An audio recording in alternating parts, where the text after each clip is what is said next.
I don't know what to make of those two over there today. Have you seen all those dangerous things those two ladies are doing? Yes, wandering around, ripping the tag-off mattresses. Oh, goodness, how will you know if it's flame-resistant or not if you do that? Indeed, it is the eternal question. I'm most perplexed by the whole thing. I saw one of them running with scissors earlier. It was terribly dangerous. They tell you not to do that. Absolutely, it's very, very dangerous indeed. I think one of them crossed the road without looking. I might even go as far as to say that those queer and pleasant strangers pose a clear and present danger. That's easy for you to say.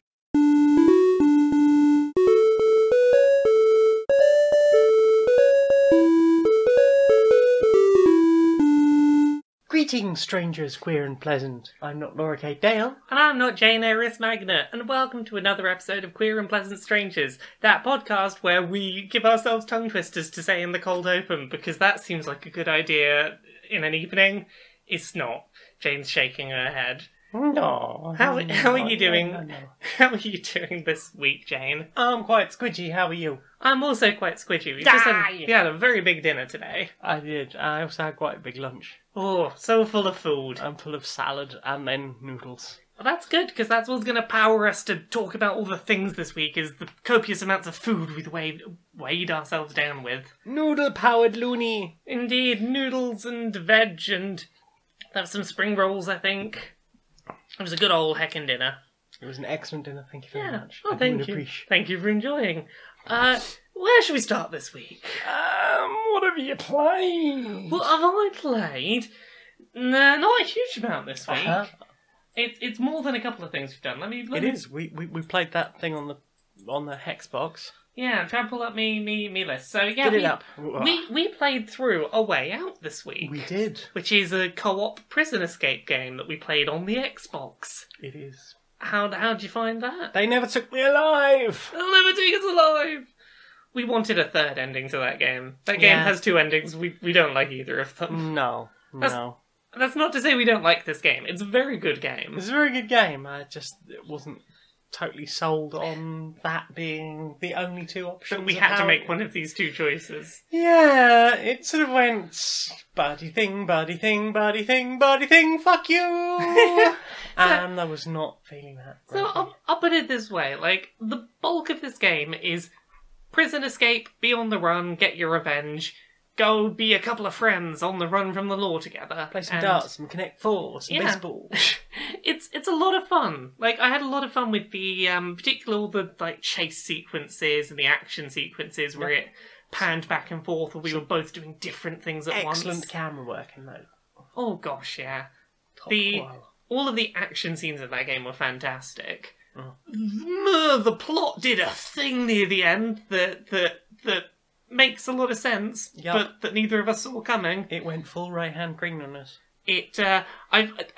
During my lunch break today, I watched back some clips of earlier points in that game, and they telegraphed that plot twist, but we did not see it. The clues were there. Yeah, I mean, I'm one of those idiots that accepts everything that I'm told. So do I. I didn't question it in the slightest. So I get manipulated a lot. Oh, bub. I didn't see it coming in the slightest. I thought it was a fantastic, like, the thing they did with that game was like, that was a twist they did. Yeah, I had a very fun time buddy cop escaping from, definitely not buddy cop, buddy criminal escape from prison times. Yeah, all that Connect 4 and the fish splashing. Yeah, we stopped to do several mini games, including, like, I balanced on a wheelchair for as long as I could. We played Connect 4. All these were very important things to do on the run from the law. Yep. So yeah, what about you? What have you played this week that wasn't A Way Out? We also played some Secret of Mana. Oh, we did. I think we finally got to the point where we have additional co-op characters, so I could start playing. I think we're nearly half an hour in. No, more than that. More than that. I think we'd been at it. Partly because I kept dying, because apparently I'm not very good at old games. Which explains why I never used to be very good at them back in the day. Well, see, it's easier to be better at them when you're younger because you've got all the time in the world. Now we've got none of the time to bash our head against these problems. Yeah, and I don't think it helped that I was kind of trying to rush through it in a sort of like, I want to get through this so we can play together rather than me sitting here playing main character. So, for anyone who doesn't know, Secret of Mana is, what, 90s Super Nintendo 94, RPG? 95? Something like that, mid-90s. And it's an action RPG, so you're not doing turn-based combat, it's all like action combat on the field. But it was one of the few SNES RPGs to have multiplayer and to have co-op. But you don't get that until you get to a certain point in the game. Like, I think we were nearly at the second boss before we got co-op. Might even have been after that. It was after that. Yeah, we had to beat at least the first two bosses to get co-op, and once we did it was a lot of fun, but it was a lot of like, I'm sure co-op's just around the corner. We got there eventually. It was released in 1993. 93, goodness. I feel infinitely young when I realise HAL didn't get it till 94, so that's 94. the same year as Legend of Zelda: Link to the Past and I think Super Metroid. I was 3 at that time. I was much older than that. But yeah, how are you finding that other than the probably shouldn't rush so fast to get through itness? I want a pet rabbit. Rabbits are adorable. I want one of the pink ones. Yay! Later on. Considering how much we were just like trying to brute force our way through that, the rewind function on the SNES Mini is really nice. I very much approve of that. Particularly when you've got a game like that where it's like, oh, you died, go back to the last time you saved that might not have been for 20 minutes. I think that sort of age has got me used to the concept of that things auto-save and old games just don't do that. So there is much more potential for that. Although generally with any sort of RPG, if there's a save point in town, I will head to that first. But that's the problem. I head to it first. And I really should be heading to it first and possibly on the way back out of town. Yes. We've been spoiled a little bit because the last one, the last RPG that we sort of played through together was Xenoblade 2. And that did a really nice thing where if you died, you kept all the experience you gained before you died. Yeah. And like something like that, I don't feel so bad about replaying. I barely saved that game. Yeah. I just put the Switch in standby and... Yeah, put your faith in autosave, put it in standby when you're done, gain the experience if you die, it's all good. Exactly, 140 hours later, not a problem. Yeah, whereas with something like this where I might lose 20 minutes progress, I'm far more likely to go, I died, I'm just going to turn this off, I don't want to replay 20 minutes again. Yeah, I'm quite looking forward to having that feature when we get to the final boss. Yes. I was asked by a friend to come over and basically play one of the second characters so that he had a better chance at it. Yeah. And it was basically, stand there, hold this, I will do everything else. Midge mallet, midge mallet, midge mallet. Okay, everyone gets a barrel now. Okay, now release your thing exactly when it does this.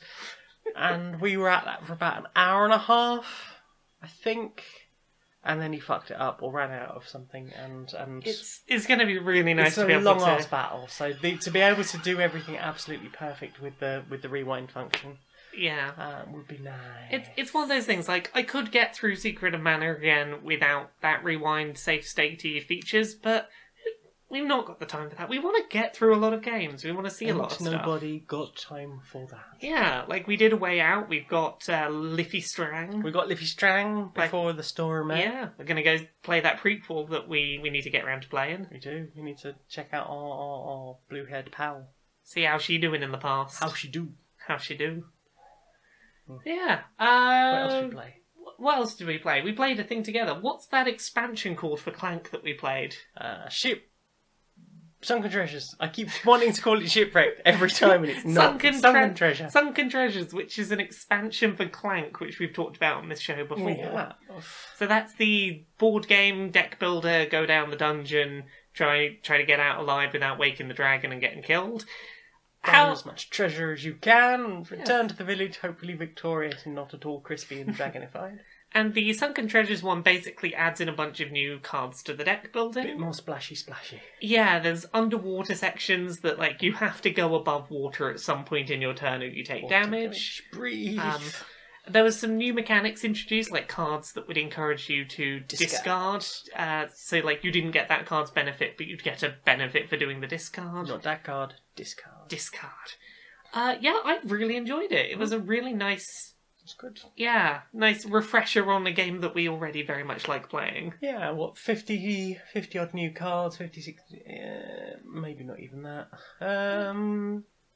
Yeah, sort of 40, 50 new cards, some new tokens, and a new double-sided board. Yes, that double-sided board is so nice. Yes. I love that Clank does that. It's just like, yeah, here's another printed set of things. And here's hard mode. Well, it seems like such an easy thing to do for board games, is just reprint, like, there must be so little work required in... Balancing it, though. Yeah, I suppose balancing, but again, like... I love that Clank does that. I do. I think Renegade Games have done a beautiful job there, and the fact that Sunken Treasure also has its own section on the app, so I don't know what specific things for Sunken Treasure that changes, but it does have that option, so we should give that a try sometime. I think so. But you whooped my ass again, survived. I was one room away from the exit. We had such a close game. We did. It's one of the things I really love about Clank is how well it works as a two-person game, because there are so few board games that you could have that close a game two-player. Like, we were fighting tooth and nail down to the end. We both were only a couple of damage away from dying. The dragon was about to attack, and it's like, if Jane had been killed, I would win. If I got hit, Jane would win. And Jane got hit, so I won. No, I think you would still have won, because I was down by 30 points. I would have got 20 points for leaving. Yeah, and I wouldn't have got 20 points for leaving. Okay, so that would have offset the deficit. Yeah. Wow. Actually, plus, on top of that, you'd have got an extra 10 points for if you escape. One of your cards got you 10 extra points if you escaped. Yeah, you'd have won if I'd taken that damage. Yeah, that's fair then. Yeah. So yes, considering it was like. One turn away, I think we would have been alright. You took the chance and swooped in with that final dragon attack. I deliberately bought a few cards being like, let's take the chance. If it triggers a dragon, we're going to stick the hand into the blind bag and see who gets hit, and it just lucked out that it was you that got hit. Lucked out. There was no luck involved. I had just a bajillion T-cubes in there. So yeah, Clank continues to be fantastic. Like, I highly recommend it. Like, I think it's some of the best time we've had out of board games. Like, that's been such a good investment. It's one that we've both been sort of quite happy to keep coming back to. Yeah. And some board games don't have that replayability. I think deck builders inherently have a better chance of being replayable. Yeah. But Clank really does have... I will very happily, once a week come back and be like, yeah, let's play another game of Clank. I mean, I'm happy to play a few games per session, but we have other board games, and all my Kickstarters will probably be arriving by the end of the year. So. Oh, goodness. Do you want to talk to people about which ones you've got coming? Assuming they arrive, because it is Kickstarter, but they're generally all looking quite promising. I have kickstarted Consenticle. Sorry, I got a bit lost there. Consenticle... Tiny Epic Zombies, because that looks quite good. I've already got a print and play version of both of those, so nice. If nothing else, I have a game that will be playable as a result of that. What else? Stuffed, which I believe is being shipped end of July, so that looks good. You've got the TMNT one? Teenage Mutant Ninja Turtles Munchkin. And Village Pillage finishes in a couple of days, probably by the time this goes up. And that looks really epic too. Hooray! Have you played anything else this week? Have I played anything else? Why, yes, I have. Tell me about what else you've played. I played Wonderboy 3 The Dragon's Trap, or I'm just going to call it Wonderboy The Dragon's Trap on Switch. I watched you playing some of that. It is. I'm still not very good at it, even from when I played it on the Master System. But it's pretty. I like the new improved graphics. I like the hitting the button to switch back to the old graphics and go, ha! I was shit at this. So yeah, this is a Master System. Did you say? It's a Master System game that's been remastered. Yeah, the remastered animation is so gorgeous. It's really pretty. I didn't really like it when I originally saw it in the shop, I'd heard good things about the remaster and thought I would give it a look. And that the animation's quite fluid. It's a nice sort of hand-drawn style. Yeah. I'm still not very good at it. I'm doing better than I was, but it's a fun little game of you have been cursed and you have to try and go through a series of incarnations of being different monsters. So you start off as the titular Wonderboy or Wonder Girl. You have an option, although that later sort of seems to vanish as any concept of a thing. Oh, I hate when games do the fake gender choice. You're Wonder Girl. Okay, awesome. Okay, and now I will be constantly described as Lizard Man and Mouse Man and... Slight diversion. The one game I really remember doing this was Saints Row Get Out of Hell, where you could play as... Kinsey. Yeah, you could play as Kinsey, and the problem is you would complete a mission as Kinsey, and then the cutscene would just go, Johnny Gat! Then Johnny Gat came in and saved the day. And then at the end, I'm just going to spoiler it, Kinsey gets kidnapped and Gat has to go save her, even though, like, in my playthrough, she was the one doing everything. And then it's like, nope, she's kidnapped, go be Johnny to save the day. Yeah. Like, I'd rather they not gave me the option. It wasn't good. I keep seeing it for like £2-3 on Steam sales and going, I liked Saints Row 4, but I want to keep playing as my president. Here's the thing about Get Out of Hell. Take Saints Row 4, put like a red filter over the world, change the superhero jump to Angel Wings, and then make everything reference Johnny Gat, even if you play as Kinsey. And some new weapons. Yes. And that are basically 7 Deadly Sins. It presents itself as a musical game. Like it's like a musical. Yeah. There's like 2 songs in the game. There's like one song at the beginning, one song in the middle, maybe a credits song. Hashtag disappointed. Hashtag very disappointed. I loved Saints Row 4. Did not dig Get Out of Hell. I found Saints Row 4 very empowering as a massive pink-haired, stumpy-booted, very overweight President of the United States, low-blowing people for fun. I still think Saints Row 4 is like the best game at nailing like over-the-top things that make you feel like a badass. You do. I don't think I got in a car once in that entire game. Yeah. Well, just like the opening sequence of that game is climb a nuke that's flying into the sky, and I think you leap off it at one point and land in the president's like chair in the White House. To the tune of Don't Want to Miss a Thing. Yeah, that was a whole thing.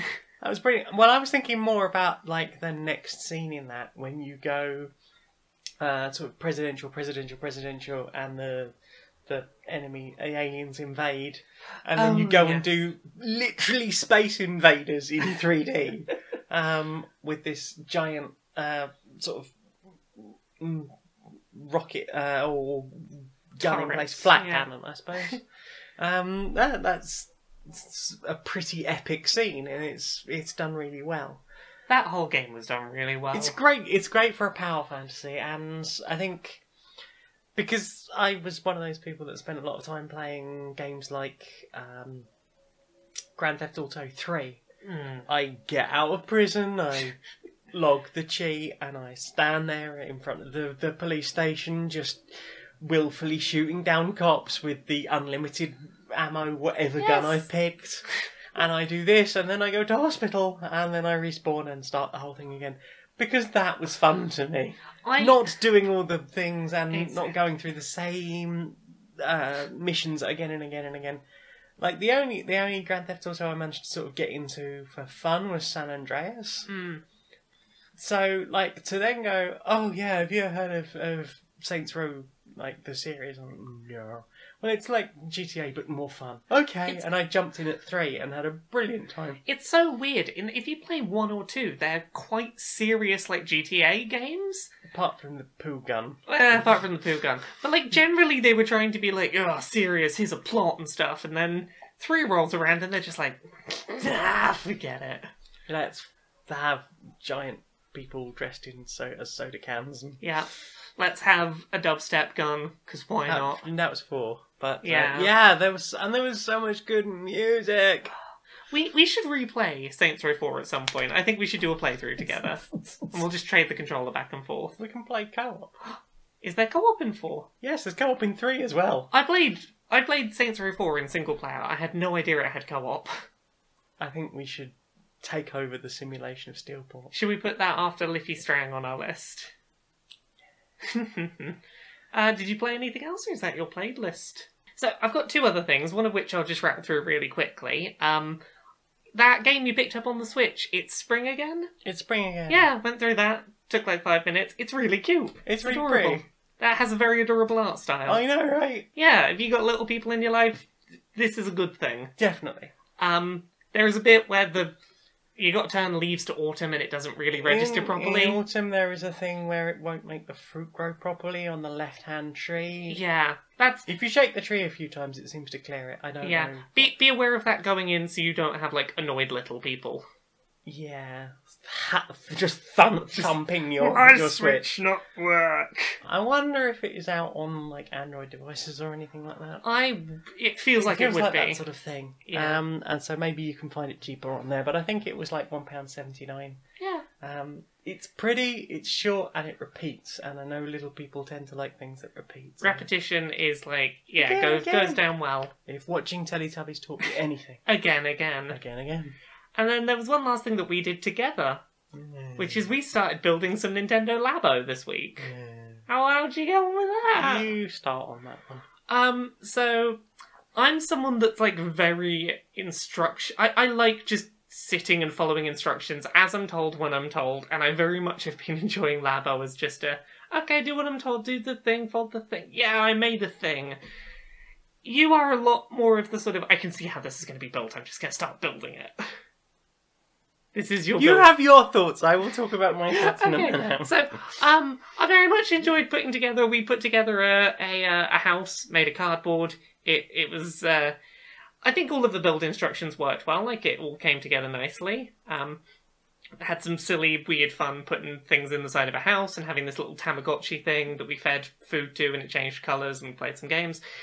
It was all very minigame-ish. It was all like, here's a thing to experiment with what you've made. This isn't something you're going to necessarily come back to and want to do again. I don't know. That's sort of where I'm at. I'm in the midst of making... I'm just going to show Jane. Today, during my workday, I started making handlebars for a motorbike. Brum brum. Yeah, that sounds... Does this one do a turn? No, that one has a button. Ooh. But this one does a turn for accelerating. Oh, it will have a... Oh, it'll have a Joy-Con in it. And then I think that button pushes part of the Joy-Con inside. Oh, heckins. So, yeah, I've started building a set of handlebars to play a motorbike game. Yeah. I quite like it as someone that enjoys putting together, like, Gundam model kits. I don't think I'd have ever bought this for 60 quid. But I'm very much enjoying my time with it. Are you just looking at how the handlebars work? I'm looking at this very narrow motion on this button and this button and this button. I'm guessing... Well, I suppose that would touch... Oh, I don't... Anyway, I'm not going to do this on a recorded medium, but yes, that is certainly a pair of... handlebars for a thing. The accelerator is quite responsive with its springing. I was quite proud of that. Anyway, your thoughts on Labo? You just sure you don't have any other thoughts? Go on, get your thoughts out. Okay, I'm not impressed. That's fair. Go on. Having seen it and interacted with it now, I would be very disappointed if I paid for that. Yeah. It is exactly as it seems, a big old box of cardboard and some random accessories and a game cartridge, certainly. With some mini games that could largely be dealt with as non-Toy-Con related games. I totally agree with you. The cardboard is completely unnecessary. Mm-hmm. The cardboard is also entirely why I love this. Okay, I had fun building the cardboard thing. Yes. To some degree. I felt it was a little bit slow in places because it has some sort of fairly standard actions, like... You've pulled it. It is scored along these lines. Please fold them. It's like, okay. And at worst, I found a couple that was like, actually, bend this the other way. Well, it's done me no harm bending it one way first. So I'll just bend that back. Oh, there it is. It looks absolutely fine and works absolutely fine, and that's not a problem at all. Maybe the environmentalist in me just goes, it's a big box of cardboard, and I think what is going to happen to a lot of those is that they're just going to get trashed by kids once they finish building them. I didn't feel like the games that we played had enough to them to make it worth what we were getting out of it. Like, it felt like slightly extended WarioWare. So, with a massively expensive interaction thing. If they wanted to build cool models out of cardboard, I would be super into that. If they wanted to build a series of mini games, I'd be okay. I'll maybe give and take that. But I didn't feel like there was enough in it. It was fun, but fun in a kind of like, if I could go around a friend's house and go plug, plug, plug, plug, plug, I'd probably be done with it in sort of 20 minutes. I totally see your point. Like, Labo's not going to be for everyone. No. Like, I am someone where, like, one of my favourite things to, like, calm myself down and that I find really cathartic is just very slow and methodical following instructions only as and when I'm told them, and, like, putting the thing together and then being like, and now it functions and I did the thing and it works, and it's... Even if the mini-games at the other end of it are, like, a bit nothing. Like, I want to get further into building this stuff, because, like, we know that some of the bits from some toy cons will work with other ones, and maybe that'll do some interesting things. I want to play with the piano. I want to have a look at that. Yeah, I want to play with the piano. I'm building the motorbike handles, because that one looks like the most full-featured game. It looks like basically Mario Kart. It's like, hey, do some kart racing with handlebars. Even if there were no games at the other end of it, I'm just enjoying the building cardboard. Then sell that. Then sell that, because like I said, I would be super into that. I would totally be up for, hey, here is a fun thing that isn't games. Yeah. Build a thing, and it will have twisty things thanks to the power of elastic bands. How's this? We'll build the handlebars for the motorbike, and then we just won't put the switch in, and you can just be like, oh yeah, that's some cool handlebars. How about that? But the point is, we're talking about a product as a whole. Yeah. And some of the people listening to this might be considering whether or not they want to buy a Labo system.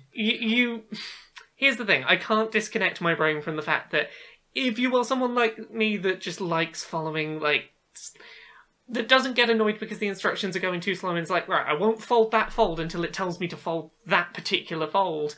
This might be for you, because I'm just like, I made a thing and it does a thing now. Heck, I enjoyed that, and with the Tamagotchi comparison that you drew, certainly with the house, the fact that there is a little tiny digital TV version of your character on the TV in that house that looks really like a Tamagotchi. Yeah, it just made me go,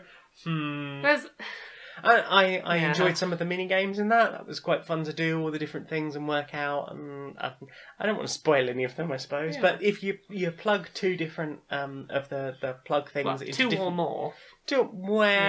Three seems to just take you to the same place as far as okay, that's fair. Yeah.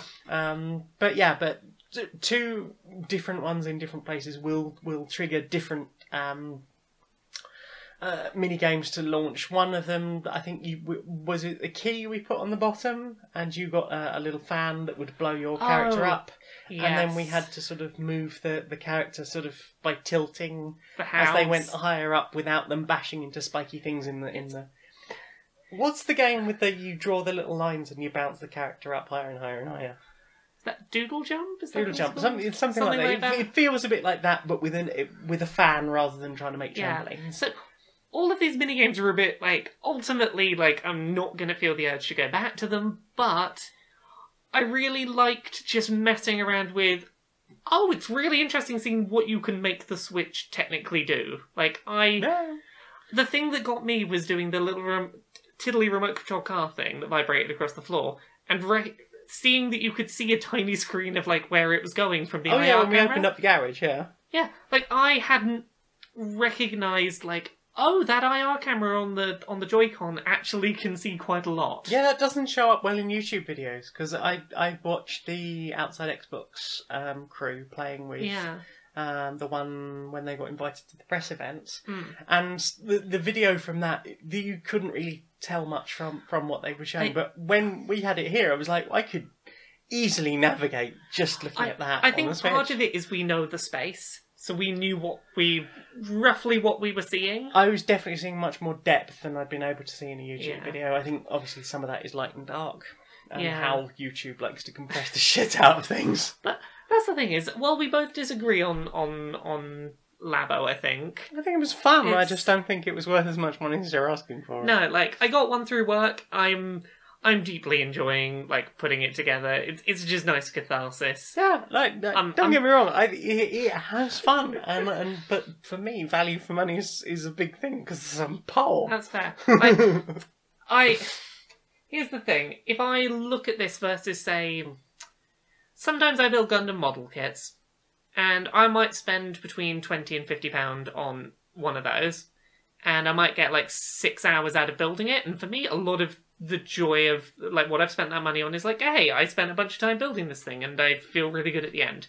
And I'm probably going to get more building time out of this than I will out of a Gundam model kit. Because like this is I feel like it's taking me a lot of time. So what's in there? The piano? Yeah. The motorbike? Yeah, the house. The house.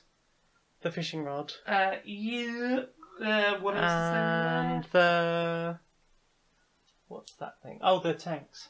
Oh, the tanks, yes. So it's 5 things, and then, so the fishing rod's, what, an hour and a half? That's supposed to be about 2 hours? Yeah, about 2 hours. So 3.5 hours. Then the tank was about 10 minutes. Yeah. The piano's supposed to be another 3 hours. The house was about an hour. So we've got about 6 and a bit hours out of that. I don't know. That Labo set's what, £50? Yeah, something like that. Yeah. So you bought maybe say 3 of the smaller Gundam kits. Yeah, I don't know. Maybe it's just the physical size that these things are ending up when they're done. I feel like I'm getting a decent amount out of building these things. So I'm glad. I get this a lot. Like, I'm totally glad that you're enjoying this, and I really hope lots of other people are enjoying it. Oh no, but I'm not criticising your perspective. I'm now just like, oh, I'm so sorry because you were so skittish about telling me how you felt about it. I was like, no, I wasn't skittish. I just wanted to wait until you said your piece. Ah, that's all right. Well, that's Labo. I'm gonna have a mess around with the garage section in it to make things and see what I can do with that in a bit, but like, any other thoughts on Labo? The other thing I had a bit of an issue was, and I have giant frickin' hands. The house, the way you play with that, yeah, that's the way you play with the house very much requires you to do things like tilt it and be able to turn a thing on the bottom while pressing a button on the side in some cases. And it felt really ungainly to try and hold this quite chunky house. And I don't know how people with much smaller hands are going to deal with that. I agree with you, but I have a secret suspicion as to how they expect that to be done. I think they're expecting a parent and child to play with this together. Oh. And as such, you've got 4 hands going, like, sat at a table together maybe, and you've got someone doing the dials and then the parent holding the box up or something. Okay. That's my suspicion as to maybe how they want it played, but you're right, it's really ungainly to play those minigames. Like, I'm just having a quick look through to see if there's any, like, obvious promotional material that sort of shows how people are interacting with it. Try searching Labo House, maybe? Yeah, I mean, there's a family building the robot one there. Yeah, like, a lot of their promotional material has been parent and child doing thing together. Yeah. And I wonder if that's how they expect you to use the house. Okay.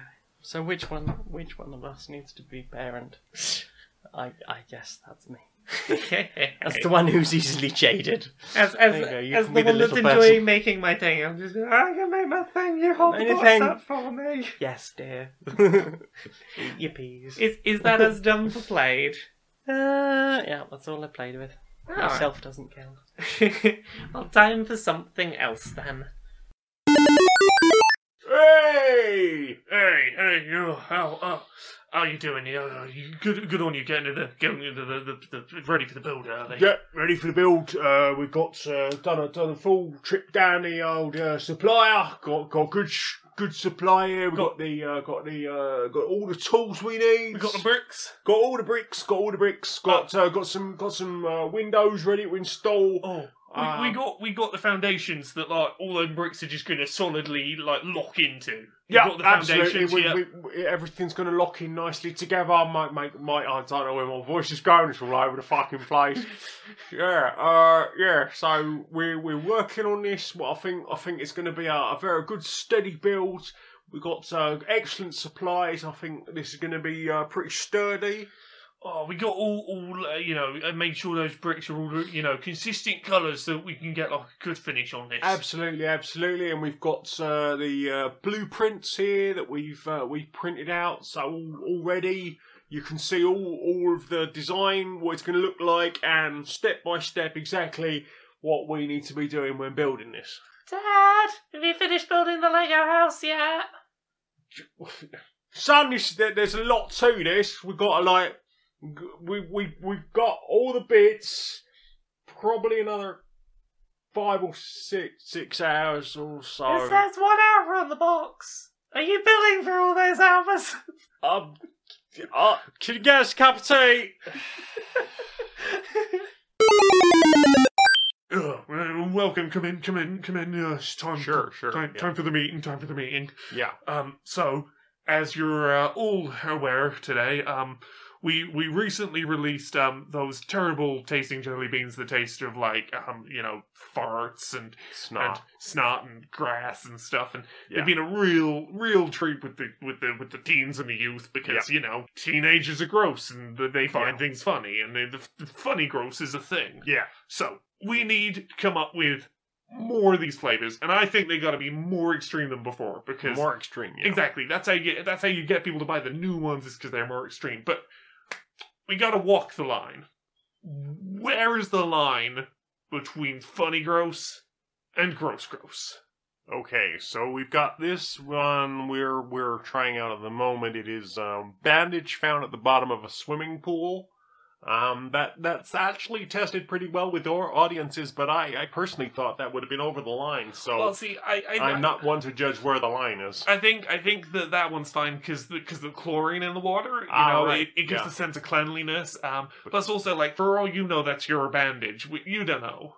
And okay, maybe that makes a difference. Yep. So we got one. That I thought the kids would not be into, and it's apparently focus testing well. Motor oil. Oh, yeah. Yeah, we just thought they were going to throw up at the stuff, but apparently, it's a challenge video now. Yeah, I guess that's, one that's, has been a bit, politicized recently. We've got, Tide Pod. Oh, Tide Pod. How's that doing the focus groups? Well, I think people are liking the fact that they can actually taste it without definitely dying. There have been some side effects, though, so we're taking that back to R&D. Like the Tide Pods, is this actual poison? We are still waiting for the FDA to get back to us on that. Okay. But for now, kinda. Okay, so we got one that's a little bit more of an abstract one. Our primary demographic is like 18 to 20, guys that people with a YouTube channel. Exactly. People who will eat anything to just get a laugh. Gross things to that demographic. Yep. Feelings flavor. Wow. Yeah. They're not digging feelings flavor. No, I would imagine that is well over the line. That is too gross for them. Feelings are gross. Yes, absolutely. And now we noticed that these videos where people will lance a boil or squeeze a spot has got a lot of popularity. So we are making discharge from a carbuncle flavor. Funnily enough, that doesn't really taste too much. It's a little bit salty. See, I think I know where the line is. I think I found the line of what goes from funny gross to gross. Sure, shoot. Funny gross is the discharge from the carbuncle flavor. Gotcha. gross is when you squeeze that jelly bean and some goo comes out. I think that's where we draw the line. So I should get rid of the gooey ones that we're doing a whole line of. Well, I mean, if you made them, we'll try them, but... Yeah, it's weird, because you squeeze them at first and they come out kind of white, and then after a while they go clear and then red. Sorry, was that your limit there? That's my limit. I think this meeting's called to a close. Okay, so those ones are going in the biohazard bin. We're still waiting for feedback on the Tide Pods. And good meeting. Good meeting. I broke you. Hey. What have you listened to? Oh, what have I listened to? What have you listened to, my love? Dear, I've listened to a few things. I'm just finding my listen section, as I often have to do. So I listened to some new music this week. That was the main thing I did, was I listened to music. I don't know how long I'm going to keep that voice up. I think I'm going to stop it here. Okay, dear. Yeah, now that you're continuing it, I want to continue it. I don't want to be left out. I don't want to be the only one not doing this voice. So I listened to a track called Big Houses by a band called Squaloscope. That was a very confused look you gave me. I mean, that's quite a name. Yeah, Squaloscope. I don't know what that means, but it's what the band is called. That Big Houses, Squalor, the Squaloscope. The so scope either of how one views squalor, or the amount of squalor you have, like the scope of your view squalor? from the squalor. Or it shows everything through a slightly impoverished window. So, the track was called Big Houses. It's a very soft, like, gentle, piano-driven track, with, like... They get slightly faster and more frantic as it goes. It gets a little bit out of pace with itself in a way that is, like, as if someone's trying to keep up with themselves. This vocal track feels at times like it sort of overpaces itself and then underpaces itself, trying to keep up with this very slow, methodical, controlled piano track. Okay. It's got a really interesting pacing to it. Like, there's... I can't quite name anything that matches it in the sort of, like, weird ebb and flow of its slightly frantic vocals. As it eventually comes together, the vocalist starts to sort of get in sync with the music, at which point, like, some backup vocalists come in and it all starts to, like, come together. But it just starts as this very frantic thing that I found quite enjoyable to listen to. So, what about you? What's the thing you've listened to this week? I listened to Electric Six's Fire album again. Is that the one that has the song everyone knows? Yep, that's the one with naked pictures of your mother on it. Hey, hey, hey. I assume that's the song you mean. I think most people know Electric Six off of their song about the homosexual establishment. Ah, Danger, Danger, High Voltage. Danger, Danger, High Voltage. When we touch, when we kiss. There's also that one about a gay bar. Ah, yes, inappropriate dancing or whatever it's called. So, yeah. Oh, you mean gay bar? Yes, gay bar. I wish to take it to a gay bar. It's the album that has, like... there's like I think it's their first album. There's Danger Danger stuff on there as well, but like it's the album that people know them for, I think. I would imagine so. I didn't know they'd done other albums, but apparently they have. Neither did I. I believe they do though. Yeah. So yeah, well, how was your time with that album? It was a fun jaunt down memory lane, because apparently I live in the past, and I'm realising this the more of these episodes we do. That's alright. Hooray for living in the past. Let's listen to Black Parade again. Yes, please. So yeah, just nice. Yeah, it was just a nice bit of disco. Bit upbeat, silly. Yeah, a bit silly. A few problematic lyrics. You know. Anything like that. Age. Yeah. Shall I talk about another thing? Tell me about another thing. Let's go with These Kids Nowadays by a band called Faulkner.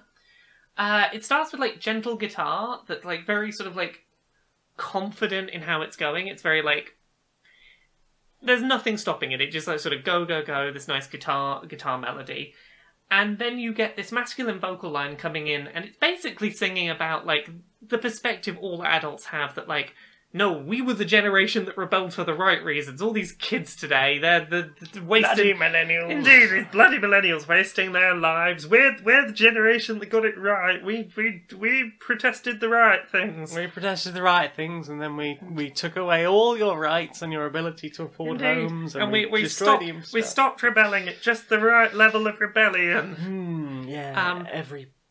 Every generation says that. Yeah, every generation does say that, and this song like very much is poking fun at that. Like it is not suggesting that these adults are correct to say that they are like the generation that got it right. It's sort of like there's a couple of times where it pulls from like sort of 70s song lyrics to make a point of being like, hey, look, this generation that like the adults that are trying to be like critical of kids today, you were rebellious teens once too. Yep.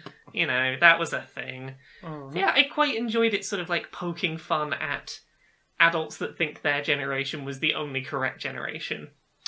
Yeah, sadly there's too many of them. Just a few too many. They lived through all these civil rights movements and still learn nothing. So what about you? What else have you listened to this week? I listened to a track that has been following me around this last week. Stepcat by Jitterbug by Stepcat. Bit of electro swing. It's the one that is on my list for next time I decide I'm going to make a dance video. Don't worry, listeners, you won't be able to see it unless you're on my Facebook because it will involve copyrighted music. Yay! But sometimes I like to just go out in the sun and do a bit of poi and dance around and then privately make videos for my own entertainment of me dancing like a lunatic. Here's a hint. If you want to upload copyrighted stuff and like need a place to do it, Pornhub is apparently the place to upload copyrighted stuff even when it's not porn. I like the music though, so I want to be able to support the artist. Ah, that's fair. But no, apparently like that's the place people have gone to now, where it's like, I want to upload something with a copyrighted track in it, I'll put it on Pornhub. That'd be cool, I can get the tits out as well. Nice. There was a whole bit at the end of the last one which I did, which was My Name Is. I don't know if you've seen the dance video I did for that. I don't think so. There's a bit at the end of that video where I'm dancing around with one of my floggers, and I thought this would be great if I could get my tits out, but Facebook, no. So maybe I'll start, just uploading music videos to Pornhub with a little, here is a link to the artist Bandcamp, please go and buy their stuff. So yeah, that's going to be your next song to do a dance thing too. That's one. So yeah, bit of electro swing. It's lovely, squelchy. Jitterbug. Yeah. Nice. What have you listened to? Anything else? I listened to another track. It's called Jean-Claude Van Man. Okay. Yeah, by a band called Youth Killed It. Youth Killed It? Youth Killed It. Killed us. Youth Killed It. So it's sort of like a very fast-paced rock track, but the vocal line is all spoken word, like South London lad man vocals. Nice. Yeah, it's also like, lads, the lads. All right, Larry. All right. Yeah, it's a little bit Barry and Larry over fast-paced rock. Talking about like trying to chase your dreams while working in a dead-end job. Is that what we do for social justice warriors later? Not quite. Chase your dreams, Larry. But yeah, no, it's basically, imagine Barry and Larry talking over a fast-paced rock track about trying to chase your dreams in a dead-end job. That sounds awesome. Yeah, it was a pretty cool track. It's not usually my jam, but I really enjoyed it. As someone who has evolved through the supermarket world into professional games journalism, indeed, it resonates with you. Do we resonate? A heckin' resonate. Anything else you've listened to? I listened to a JFB track called Social Know-How. Oh, tell me about that. I can't remember. I just wrote it down. I remember I enjoyed it at the time. It's JFB, so it's probably electro. Check out the Spotify playlist to find out more, probably. It was really good, I think. Oh, now I'm terrified. It was probably really good. You got good taste in music. Generally speaking. And don't forget that if you missed last week's episode for any reason, I don't know why you would. I mean, they're all up there. You can get them whenever you want.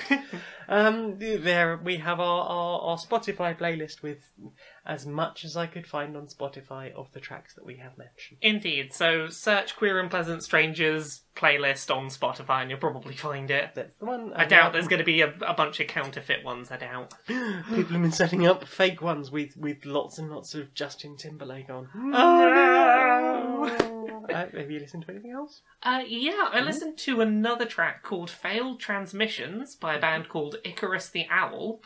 A very fast-paced rock track with a nice melodic vocal line. And this is like a thing that, like, I think last week I talked about some songs that did this.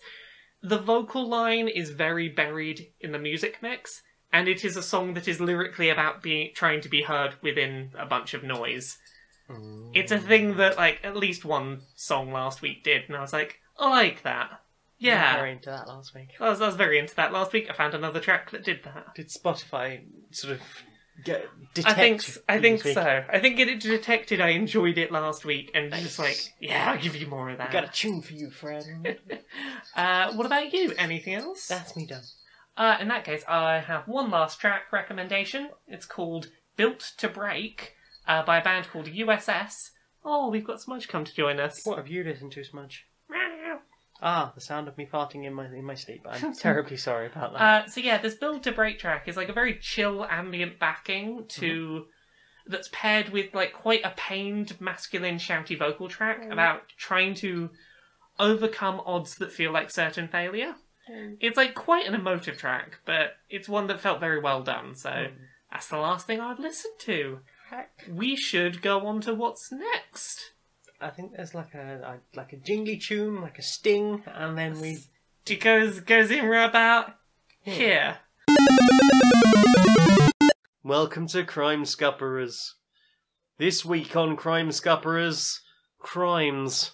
Big crimes. All of the crimes. Terrible crimes. So, what kind of crimes today are we talking about? What kind of crimes are rife in our local communities? Well, perhaps not necessarily in the local communities, but we're looking perhaps on a global scale. Please call into the show if you have any information about a certain popular cola brand employing child workers to cut sugarcane. Indeed. Were you in the area? Did you see anything?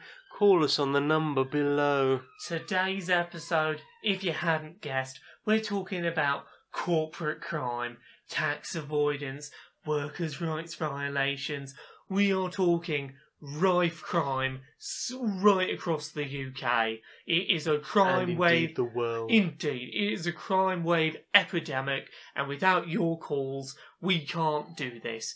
Who is doing these crimes? We need your help locating them. Exactly. Can you help us find the oligarchs involved in workers' rights exploitation?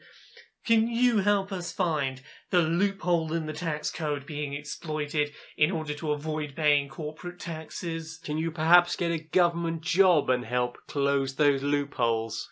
Can you get a government job and just, I don't know, shout at them until they stop getting all those lunches paid for with their ridiculous salaries? Can you make sure that no one has to be subsidised to live and then be paid less than minimum wage for doing their job for ridiculous numbers of hours? This is Crime Scupperers.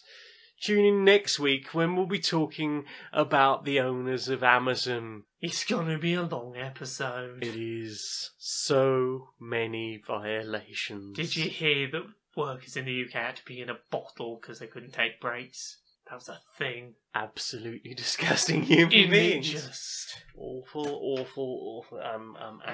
This coffee brand didn't pay any UK tax last year. I think if we list all the crimes that have happened, this is going to be a very long skit. And I will just become more and more angry. Okay, let's probably stop this now. Boom! Alright, darling! Oh, do you mind going? I'm just trying to have a nice dance. Just trying to be friendly. I'm just here to have a dance. I'm really come on, let's have a dance together. No, I'd like to have a dance by myself. Go on, darling. Please stop touching me. Oh, go on, darling. Do you find this happens to you quite a lot? Try new Wrong and Be Gone. Just one spray, and randos will just wander off in a distracted manner. Shh.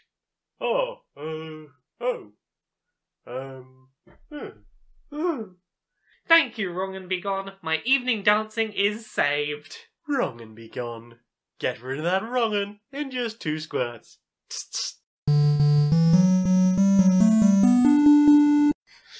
I'm so glad you followed me on that. I'm glad I kept up with you on that. Next! So, what have you watched this week? Or consumed with your eyes? I have inserted into my eyes this week. I'm about halfway through Squirrel Girl Volume 3. Aww. Squirrel Girl continues to be awesome. And if I was more ginger, or thought I could manage a ginger wig and the time to make a tail before Comic-Con, I would go as Doreen Green. Squirrel Girl's just such an upbeat, so wholesome. So wholesome. The most wholesome of comics. Where is our Squirrel Girl movie in the MCU? Yeah, damn it. Yeah. Well, to be fair, if Squirrel Girl had been in Avengers of Infinity War, that would have been sorted in about 5 minutes. She'd have just talked Thanos down, it would have all been okay, and everyone would have gone home for, like, cookies. Yeah, everything's always fine in Squirrel Girl. It's very, like, I can read this and know that everything will be okay. Diplomacy, and also computer nerd. Yay! What more could you want? I'm glad that continues to be good. What else you got? I haven't put many things in my eyes this week. So there's one that we can't talk about in any great detail, but over dinner tonight we watched, and we're going to be spoiler-free here, we watched the 2 new episodes of Steven Universe. Oh my god! Feelings! Many feelings! If you are a Steven Universe fan, watch them before you get spoiled. Watch them. Yeah, seriously. I miss when this show had a consistent update schedule, because I need to know what happens next. Well, I need that to be an end-of-season finale, and I need 9 to 12 months before we have any more episodes. And then we get like 30 and then in a we row. get 12 to 24 episodes. I just... I can't cope with not knowing when we're going to know the fallout of this, because it's you need those episodes. I want them to stop flogging the animators until they're near collapse. Yep. And just to churn out 1 or 2 episodes every few months. I need them to just get on with a consistent schedule. Here's my worry about this show, and I've said this a few times now. If it goes away, people will forget. Yeah, there's that worry, I think. But my big concern with this show right now is I think they're trying to get the plot done as quickly as possible out of fear that the show's going to get cancelled. Because seeing what they did today, that's like, okay, we're there already, are we? There's a bit of me that's like, are they just trying to get the plot done? For fear that Cartoon Network are just going to go, no! It would be absolutely killer if, like, this show did not get a conclusion, because... I reckon that they would at least get a made-for-TV movie. I don't... It's either that or we maybe get the comic book route. Because, like, they'd have to do something to end it, but it would be a real shame if this show got cancelled before it finished its big story. Yeah. I want it to be a contained thing. Yeah, and like, I don't even mind if it has a definitive ending. Yeah. Because sometimes a series needs a definitive ending. End while you're still good. Don't drag it out forever. That's the thing. Right now with Steven Universe and how, like, spotty its releases have been and how it's always on the verge of being cancelled, I just want them to give us the answers, give it an ending, and that's fine. I'm okay if I don't get any more if it has an ending. There's the problem though, that if they do an ending, that is the end of it, and Cartoon Network seem to simultaneously be of a, we want to keep making the thing and keep making money because we enjoy money, no. And also like, no more of this, it's too girly, we can't sell enough toys because we're not bothering to make any toys, and we can't sell any merchandise because we're not bothering to make any merchandise, no. Yeah. Sugar! Less gay. No. I'm very glad that Rebecca Sugar refuses to back down on the amount of gay in that show. Okay. So, what about you? Have you put any other things in your eyes? I watched a documentary called Nina Simone, the Legend. Oh, Nina Simone's quite good. Nina Simone's very good. I've enjoyed... to be fair, only a handful of tracks. She's apparently done a huge amount of work. And I'm not one really for getting involved in artists. Mm. Like, I go, that was some nice music. And occasionally someone will go, that person's really shit. And I'll go, I guess I don't listen to them anymore. Yeah. But with Nina Simone, I don't have other people going, oh well, did you know this about Nina Simone? And I don't even know why. I just picked Nina Simone as a subject. I was like, I will try and find more. Google Nina Simone documentary. Okay, I'll watch the first one that came up. She was really out there in the civil rights movement, and that's awesome. There's lots of quite a few really interesting protest songs that I need to look up that I found out about today. I'll need you to point them in my direction. She described jazz as being a white term to define black people. My music is black classical. So yeah, wasn't a big fan of the word jazz. Yes. And I did not know that about the thing, but that sounds like a typical white person in America thing to do. Yes, here's this thing that black people have had for ages. Let's give it a name, and now it's ours. This cannabis, we're going to start calling it marijuana, just so we can really, make it sound a bit foreign and therefore scary to white folk. It's all along that kind of thing. Fucking white people. Fuck white people.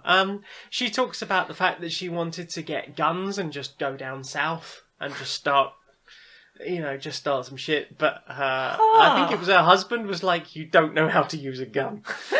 And apparently that was all that was stopping her from, but she again, and as I have said about things like Black Panther, got her fucking points. Yeah, people were pretty shit, and it hasn't. She was all for violent revolution and saying that we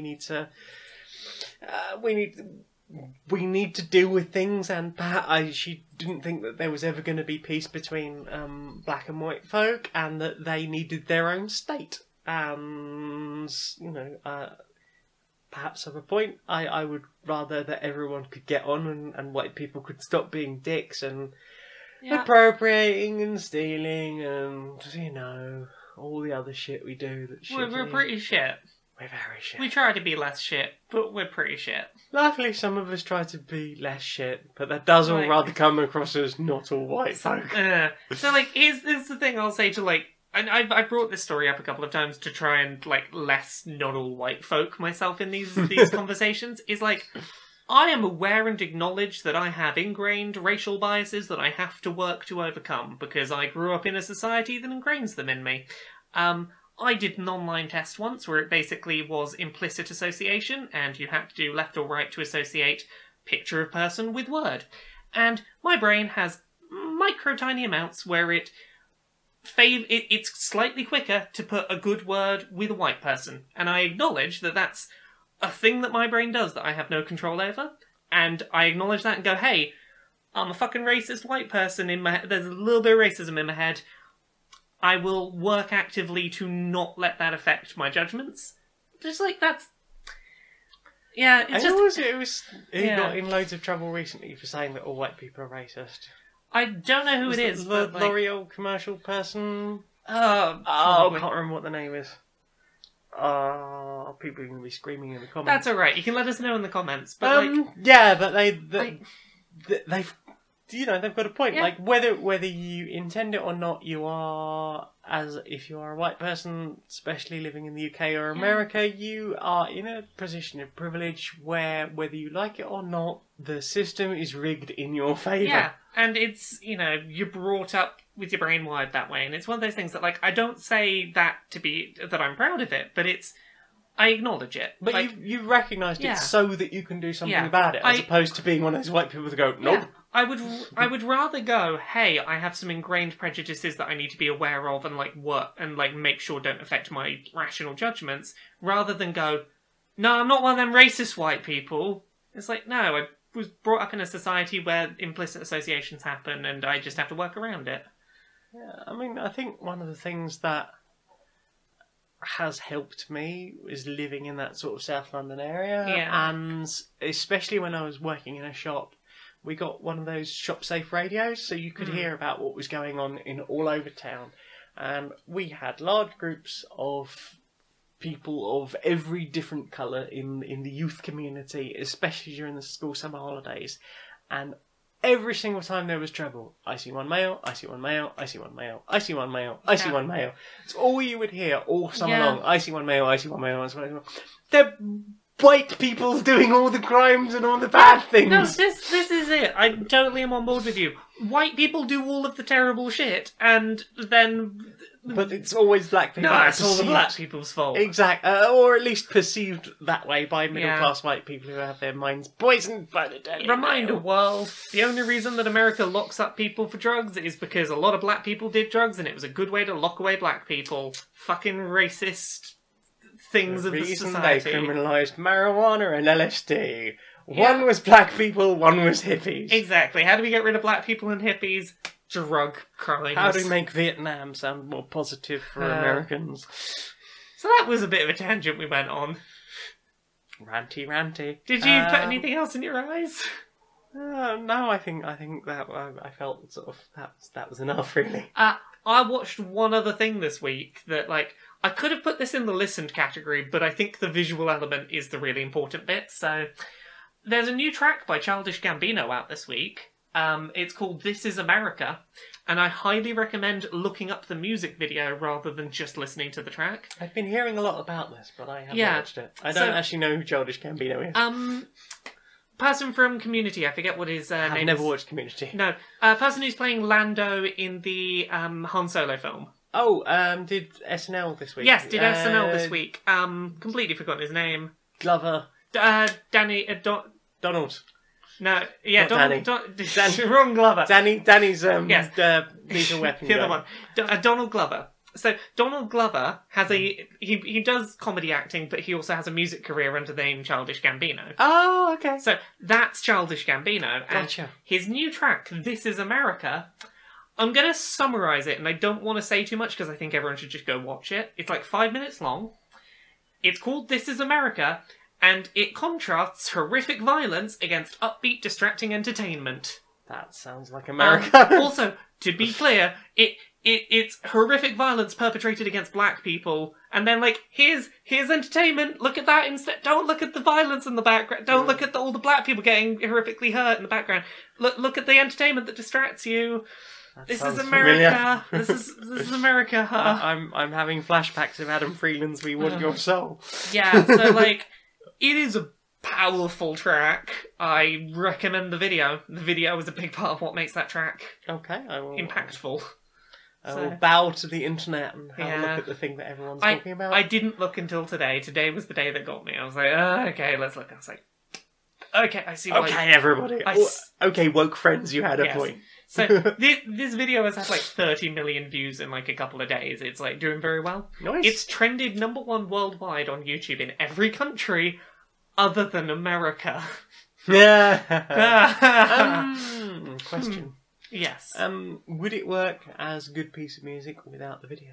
Or does it very much need to be the whole... It is a good piece of music without the video. Okay. Definitely. And it's still a lyrically strong track that like still gets its message across, but also... It's much more impactful. Yeah, the reason I put it in watched is I think that video is really special. Okay. I think that video sort of elevates the track quite considerably. Awesome. But while we're there, shout out, just listen to Childish Gambino stuff. They make good music. I will give that a listen. Yeah. That'll be next week's listen. Preview. Is that everything we've consumed with our eyes? I think so. Welcome. It's time for the research and development department here at Nintendo to start putting together our plans for what we want to create next. We've had Nintendo Labo, and that's been a big success with the children. Absolutely. Indeed. So, what are the next things that are not typically video games that we can make into video games somehow? Well, cardboard was very successful, so I suggest something that we know that a lot of children like to get their hands involved and maybe get the parents involved too. We looked at things that children often already do with their parents, and we thought things like maybe like a cake mix, maybe making some Some Nintendo fairy cakes might be an option. I'm loving this. We can attach one of the Joy-Con to a wooden spoon, and then we know that they've stirred the mixer now. Absolutely. We can put the Switch screen up next to it, and that gives you instructions on how to do your baking. Yep. And you might even, I don't know, if you bake the cake right, we'll give you a hat in Mario Kart. And one other thing we have done is, you remember that children's fairy cake kits very often come with little rice paper circles? Yes. We found a way of putting a biodegradable NFC chip in there, so each of the cupcakes can be scanned on the left Joy-Con, so that you can... Cupcake amiibo! Absolutely! Cupcake amiibo. Now, you say biodegradable. If they eat this cupcake and scan themselves quickly enough, can they be an amiibo? They will have difficulty because the range on NFC is quite difficult to get through the stomach. Yes, we remember that but research. They might be scannable.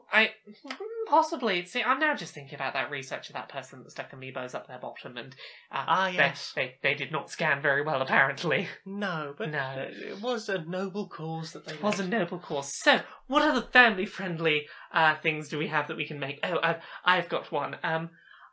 This is a game concept that involves you playing very little video game. Okay. So, you boot up your Switch. Picture this, and the Switch tells you, go outside, pick some wildflowers, go have a nice day, and then you've got to go off and have your nice day, and there'll be a timer on the Switch that won't let you complete the task until an appropriate amount of time that would take you to do this task. Yes. Then you come back and you scan with the IR camera on your Joy-Con and go, look, I got some nice flowers, and the game's like, yes, you did, well done, excellent. There's some nice flowers. Now go and pick some litter in your local community, and show us with the IR camera that you picked some litter.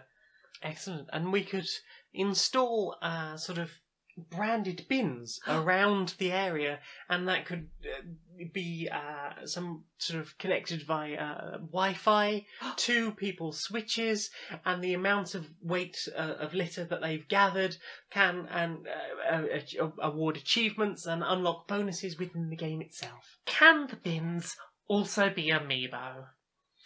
Yes. Yes. Everything must be amiibo. Absolutely. But in which case we'll have to make the bins very limited availability. Yes. And if a whole shipment of the bins happens to go missing, we're not to speak to Mr. Reggie.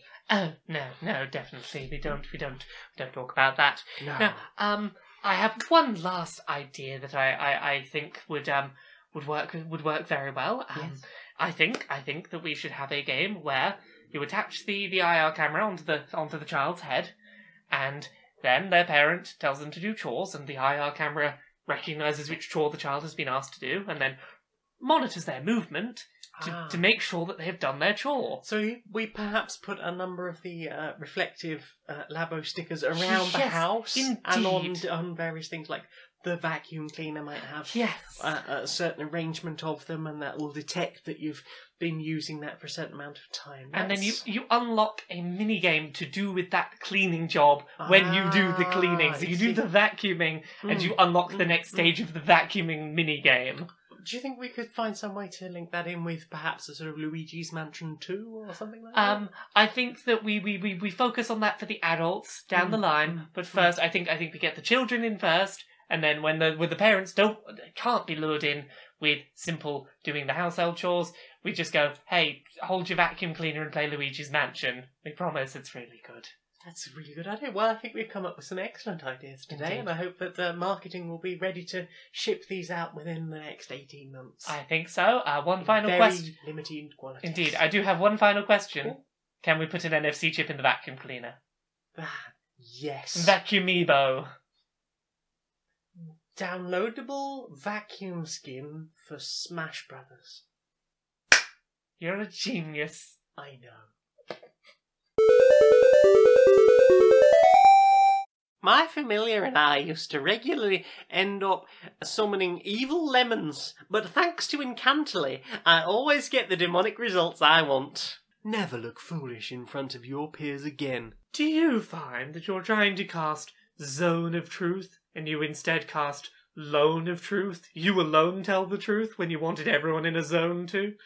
This is why you need our program. This is the perfect spell checker to stop you accidentally summoning the wrong thing.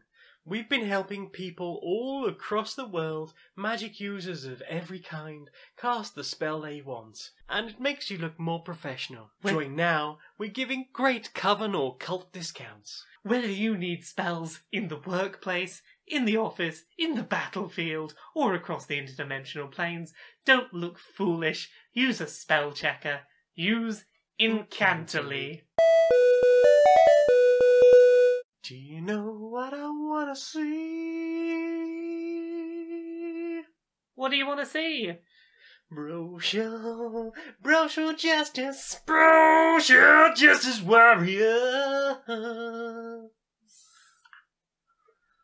Yeah, how are you doing today, Larry? Yeah, I'm not bad, thanks, Larry. Oh, yeah. Bit of a sore throat. Yeah, I know the feeling. It's like we've been doing voices for a couple of hours. And, Yeah. And putting the strain on the throat. Absolutely. I was walking down the high street today. Yeah. I got really annoyed at someone. You mind if I do a vent? No, please do. So I was walking down the high street, and sometimes on the high street they got these combo bins where one side is general waste and one is recycling. Yes. I saw someone walk past one of them, and they had a plastic bowl, totally recyclable, and put it in the general waste bit. It's like 3 inches aside the holes. Like, it was so low effort. Like, it just got me thinking. People really don't care enough about our environment and not reducing waste, do they? I think that in this country, at least, there has been very much an attitude of it is somebody else's problem. And I don't think that is helped by the fact that the people that generally most care about the environment are generally laughed at as being ridiculous hippies. Oh, indeed. It goes back a few decades worth of this idea that any sort of notion of wanting the Earth to be a better place is laughed off as being hippie-ish, and that sort of gives carte blanche to sort of ignore the whole topic. And yes. It's a real issue. Like, we know that like climate change and stuff is real, and it's certainly not being helped by all the ridiculous amounts of waste we produce as a world.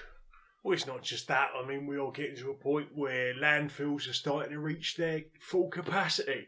As someone who very much enjoys looking around at the environment, I would rather that wasn't just turned into a giant trash pit full of single-use plastics and all that bollocks. Oh, indeed. And, like, here's the thing. Like, I was one of them people. Don't think for 2 seconds about your waste usage. It's just everything goes in the bag, goes in the bin. It's out of sight, out of mind. Absolutely. And, it's not until we started, really hanging out, that it really sort of stuck in my head, like, a lot of this stuff that I had just, landfilled is totally recyclable stuff. Absolutely. I mean, it doesn't help that sometimes things are listed as recyclable, but it turns out they might not be recyclable in your county or your town or whatever, because that's not something that's been done. And it doesn't help that China has recently said that they're not taking as much or any of the recycling that they used to do, that we used to ship over there to be recycled, because they quite rightly said we refuse to be the world's landfill. And again, that's the thing that people don't help themselves with, because their argument was that a lot of the things were just turning up in China that's recyclable goods like plastic tubs. They hadn't been washed out. Yeah. So you can't just recycle something if it's already full of stuck-on food waste, and it's not, It's not someone else's job to, like, if they're going to recycle it, have to rinse it out for you. It is everybody's responsibility. Especially, it makes me more upset when the people that go, I don't care about recycling, I'll just throw everything in the general waste, when they have children. Oh, because those, you say that you love your child, you care about all this, that and the other, but if you are almost deliberately fucking up the planet for them, what love does that really show? Indeed, and like, I understand there are sometimes situations where, like, you might have an accessibility issue where you need to consume stuff that has less recyclable products, and that's fine. Exactly. That is what that situation is. But if you have the option to be able to be more careful about some of those choices, it don't make sense not to be, because absolutely, it's a bit ridiculous just watching the whole planet get covered up in rubbish. Exactly. It's sad that within our lifetime there is the potential for much more damage to be done to the world. We don't need that. We need to try and make every effort we can to limit the amount of single-use plastic in the world, and to make sure that everything possible is getting recycled. That means making the effort to separate out your rubbish and put things away, and not needlessly waste things just for the sake of it. Also, it's surprising. Do some research on what things are and aren't recyclable. Some of them are things you never think about, like glitter. So many glitters. Microplastics. Yeah, microplastics. Like, look out for biodegradable glitters instead, because, they're much better for the environment. It's all I use now, but, I'm waiting for the day when someone has to go at me about wearing glitter, when I only wear biodegradable glitter now. But it does rather lead to the problem of, as somebody who's been a big fan of glitter, and within the last sort of 4 or 5 years learnt that biodegradable glitter is a thing, that I am now stuck with quite a lot of these microplastics and trying to think of the best way to contain them so that they are not getting into the ocean as it is. Here's the thing, honestly, I've seen people do retrofit things where it's get some resin, but mix it in with the glitter, pour it into a mould, make a nice resin paperweight or something. Seal that microplastic that you've got and you don't know how to dispose of, seal it in some resin or something. Yeah, make it into a nice thing. Certainly worth a try. Exactly. Well, it's been a good chat as ever. Always lovely to chat to you, Larry. Yeah. Right, so with that out of the way, we're returning to questions this week. Questions! You have the questions. I have the questions. Bring us a question. Luna Faye Quinn and Ellie Schmidt would like to know if they can give us a hug. Yes. I've hugged Luna before, so... I have too, but if we see them somewhere, we will give them a hug. We will. In fact, perhaps we will sandwich them between us. Indeed, we shall hug them, a hug sandwich. I've not met Ellie, but I would certainly give Ellie a hug. Indeed, we will do hugs all around. Yay! What's our next question? Lydia Blizzard would like to know what were your first consoles and the first games you really loved.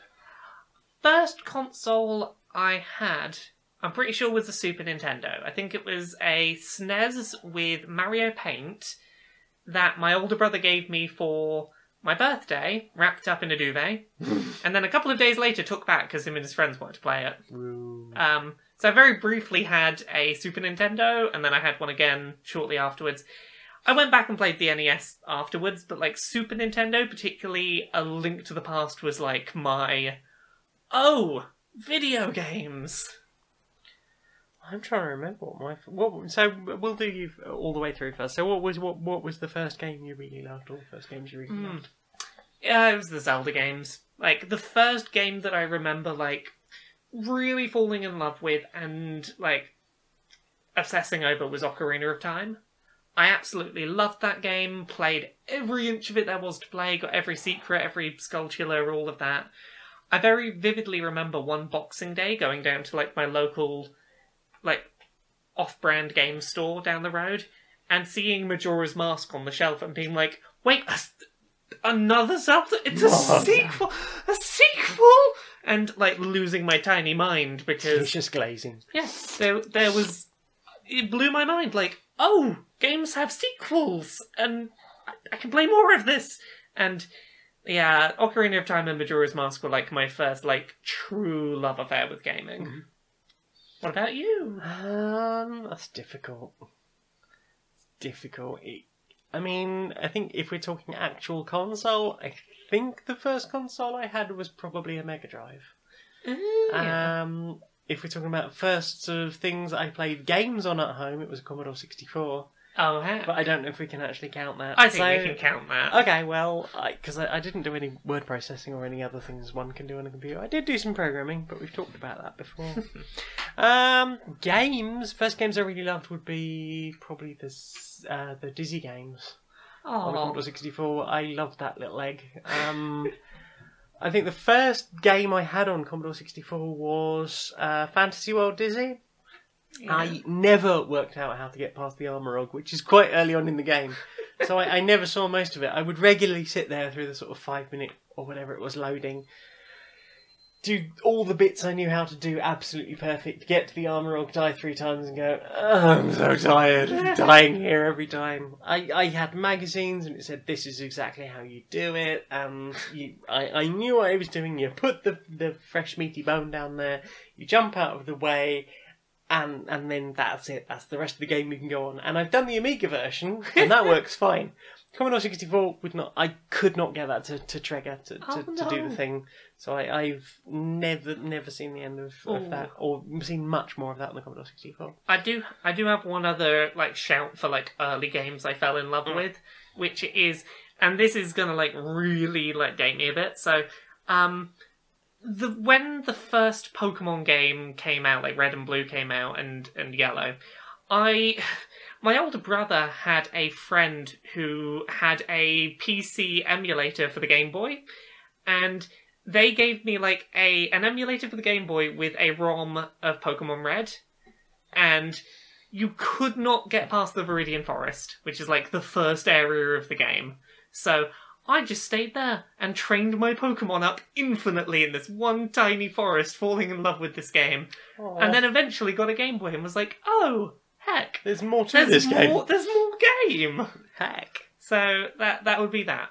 What's the next question? Other games I liked were Treasure Island Dizzy, which is actually Dizzy 2, but I played later. That's the one I probably played most. I played that on about 4 different systems. I played the PC version, the Commodore 64 and the Spectrum version. A little bit different. Spellbound Dizzy, Magic Man Dizzy, and it was one of the very first graphics I ever programmed on the Commodore 64. Was a little dizzy egg just falling down the screen diagonally. Oh. Our next question comes from Bethany Turner, and they ask, do you need a bra? No, it's too hot in here tonight. Same, did not wear a bra. Yeah. We are both braless for recording tonight. I've not worn a bra in about 3 days. It's too fucking sweaty. I know. Unless I'm planning to go for a run this week, bra's not going on. Yeah, and then it'll probably be a sports bra rather than. Oh, I need to check. It may be if I'm going into work in the office, I'll put a bra on. But that's probably your fancy office bra. My fancy office bra. Will you wear it into the office, or do you think you'll just duck into the toilets once you get there? Pop it on and then go, I'm in an air-conditioned building. That's probably more accurate. I'm not doing London Underground with a fucking bra on. Or indeed any clothes. Alexander Marquin wants to know, what is your favourite movie you loved as a kid, but now you know is rubbish, but still love? Oh, I have an answer for this. So, this film is unironically terrible, and I love it. Okay. Power Rangers the movie Turbo. Okay. So this is the origin story for the 2nd season of Power Rangers, where they had car robots instead of animal robots. And it's the movie that sets up the season. And basically the whole plot is Power Rangers doing their thing, but one of the Power Rangers is a 9-year-old kid. And when they transform into a Power Ranger, inexplicably they're as tall as all of the adults. Don't ask me how. So it's an absolutely terrible film about I was a kid that loved Power Rangers, and it basically was wish fulfillment. It was hey, that kid, that could be you could be a Power Ranger, and my tiny mind was blown, and I love this terrible, terrible film. Tell me about your favourite film as a kid that you know now is terrible. I don't know. And the other thing is finding one that I still love now. You don't have to still love it now. No, that's the question. Still love now. Still love now. I'm going to get some shit for this. Return of the Jedi. It's not a good film. I loved it. I loved the Ewoks. I loved the green lightsaber. I loved emo Luke. I loved Leia as disguised as, was it Boosh, the bounty hunter? I loved all of that shit. I loved Salacious Crumb. I loved Max Rebo playing piano. I'm not going to disagree with you. It's not a well-made film. I love it. Absolutely! No, that's it. That's why it still falls into the still love. I love it. But, like, I'm gonna be brave and say this. For all the shit that the prequels get for being poorly made films, Return of the Jedi is not a great made film. No, it's not. George Lucas should not be allowed to make Star Wars films. The thing that carries that film is we're already invested in the characters. Exactly. Like, if we didn't have that investment... Exactly. Empire, brilliant film. I love that as a trilogy. I love the original trilogy. Oh, yeah. That is the weakest part of that trilogy, and it's not a well-made film, and it's a miracle that it had enough good things in it to pull it through. It's being a bad film. As a kid, loved New Hope, loved Jedi, hated Empire. As I've grown up, yeah, I like New Hope because it's the starting point. It's really slow though. It is really slow, but you know what's really good? Yeah. More of the Stars. The Grindhouse Oh, fan edit. You showed me that. It's so good. The Grindhouse fan edit of A New Hope is incredible. I don't know where they got all the extra scenes. I'm guessing maybe off a Laserdisc or something. Because there's a whole load of stuff at Toshi Station that's just not in the original. Just to reiterate, we fucking love this film. It's brilliant. There's blood in it and all sorts. There's missing reels. Oh no, I was just gonna go. No, we love Return of the Jedi, but oh yeah, love Return of the Jedi, but it's I love that bad film. And also fuck the 25th anniversary re-release with the changing the Ewoks song. Oh no, that's not what the Ewoks sing. Fuck you. I didn't need the end bit where they're pulling down all the statues and stuff on Coruscant. What need that? What I will say about George Lucas is, if none of you, if any of you listening haven't done this research before, go look up like all the shit that his ex-wife like did to save that original trilogy. The original trilogy, like, George Lucas wanted to make some baffling choices that would have ruined Star Wars and no one would have enjoyed it. And it was his ex-wife that basically pulled those scripts out the gutter. It sounds like a lot of people got involved with trying to fix those things. Like, because I've seen interviews with like Mark Hamill and Carrie Fisher where they're talking about, and we were like, you can't do this line, it's shit. My favourite story that Carrie Fisher ever told was the one about how there's no... what was it? There's no bras in space. There's no bras in space. And she wanted to be remembered as suffocated by her own bra, or something like that. Yeah, no, like, George Lucas unironically insisted, he believed he knew facts about space, including that there were no bras in space. Well, maybe there haven't been any bras sent into space at that point. But that's not to say that, you know... No, there are no bras in space, period. Full stop. So you can have periods in space but no bras? Yes. Right, okay, got you. So yeah, that is my possibly controversial answer. The original pre-fucked about with version. I jumped in that boat with you. We'll sink together. Yay! Any other questions? Lauren Carroll wants to know tips for bringing a cat into your life. Lots of soft places to cuddle. A space away from you that cat can be if cat wants to be, and they will come eventually. Yeah, that's a big thing. Is like, let the cat come to you. Yes. Because like cats are very similar to people with autistic spectrum conditions. They love physical contact, but on their terms. They gotta come to you and be like, yes, I am okay for this. Let's do the contact on my terms. Yep.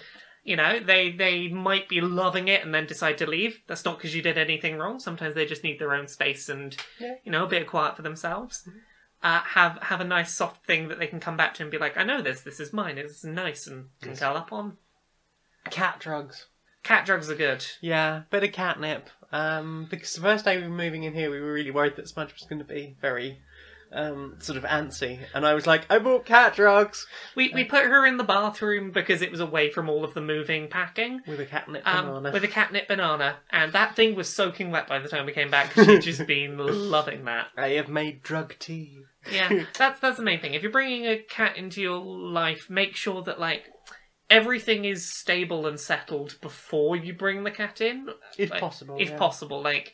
Put the cat in a separate room for a bit to acclimatise, then let them out into the house once the house is stable. Leave some of your socks in there as well, so they get used to your smell. Socks that you've worn a couple of worn for a couple of days and not put in the wash yet. Maybe not a couple of days, but certainly a good summer's day wear. Yeah, you want them to smell a bit of you. Maybe your pants. That's also an option. That's something that, like, you'd let it soak up some of your smell. Yeah. And it doesn't have to be nice smell, because cat will probably smell you at all times anyway. You're going to smell cat poo, cat will probably smell your poo. Yeah. So good. What other questions? Do we want to do a couple more? Ian Burnham wants to know if we're a couple. And I quite like the will they won't they of that. Do we ruin the will they won't they? Oh my darling. Oh my darling. Oh my darling. Mwah! Yeah, we're a couple. Yeah, we're a couple. We're knuckles deep. We done do that kissing and whatnot. And whatnot. And all of the whatnot. We do that thing that the lesbians do in the film where we just push our boobs together. Oh yeah, we push the boobs against each other's boobs. That's how it works, isn't it? That's how lesbians do the sexing. How the gay sex happens. Yep, yeah. Yeah. We sometimes go to the West Cornwall Pasty Company and get one of the whole wheat ones, because I think that's the only vegan one, the whole wheat vegetable, and just smash them together. Smash them pasties. That's really... So yes, I'm glad you came with me for that joke. Yes, we're a couple. Yep. Queer Lobster wants to know what fictional universe you would like to embed yourself in and why. I'd kind of like to be in the universe of Steven Universe, because it just seems like most of the time you just chill out in a nice beach town. Occasionally you might have to evacuate for a minute, but like, the gems will sort it. Generally it's just pottering around a nice beach town, and that seems very chill. There is that. Although, as somebody who has existed in suddenly four-dimensional big shit city, over the course of probably about 6 or 7 hours, that was an interesting afternoon. All of Steven Universe happening simultaneously, in all places, and just the theme tune repeating on top of itself continuously for about 6 hours. That was definitely just a dream you were having. Nothing else. It was a dream. Yes, that is exactly how that happened. Yeah. Yeah. I think I'd still be into being Beach City again. Yeah. There you go. That's how I would introduce myself. I would be four-dimensional Beach City. Is that it for question? If you had a hat that could defy gravity and physics, what would it look like / have on? Who's this from, this question? This is also from Queer Lobster. I think there's only one answer to this, and it's from a show we did prior to this. And an episode that never got aired. Yeah, that one never got aired. It's the... Oh, God. It's the snapback snazzy hat. Dabarak. Yeah. Yeah. So here's the basis. Before this, we did a show for a while that ended up stopping that was a D&D podcast called Polyamory. And there was going to be a whole thing about, like, me being a dab wizard. You're going to be a lit dab wizard. The lit dab wizard. Going to be the snazzy hat Dabarak. Yep. Because all of your powers came from dabbing. Yep. I think it was like a Galaxy patterned snapback. Yeah. That I wore backwards. And that was my wizard's hat. Your snapback, snazzy hat, Dabarak. You are going to be Muad Dab. That was basically where that joke was going. Yeah, so I guess that has to be the answer to my hat question. Yeah, a hat that defies gravity, physics, and what would it look like? I think for comedic effect, it would either have to be one of those little Tweedledum hats with the little propeller on it, just for a laugh, or maybe one of those hats with the fan in it. Oh, just for convenience. I'm not a big hat wearer because I get a very hot head. One of those hats that you can put like a drink in either side of and then straws come down to your mouth. As long as the drink is super, super cold and will in fact chill out my head. Yeah, exactly. Is that a good place for us to wrap up questions? I think that will do not only the questions, but also the show. Well... This is a bit where we do the outros. I was worried you were going to have a secret bra I didn't know about. No, I was going to lead us into the outros. I wasn't sure how to do it. Do you want to do it? Well, I think that's all we've got time for today. Laura, where can we find you on the internet? You can find me at Laura K Buzz pretty much everywhere. Laura K Buzz on Twitter, Laura K Buzz on YouTube. You can also find me Monday to Friday 9 to 5 at kotaku.co.uk. You can find me on Dice Funk, which is a D&D real play podcast. We play 5th edition. I'm on seasons 3 and 4. I will point this out to people because I've had a couple of people mention it this week. I turn up like 8 episodes into season 3, so if you start listening to season 3 and I'm not there, that's why.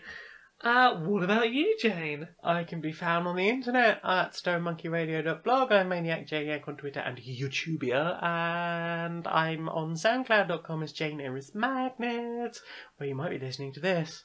Woo! And with that, that's probably a place for us to wrap up. So, thank you for listening, and until next time, be a stranger.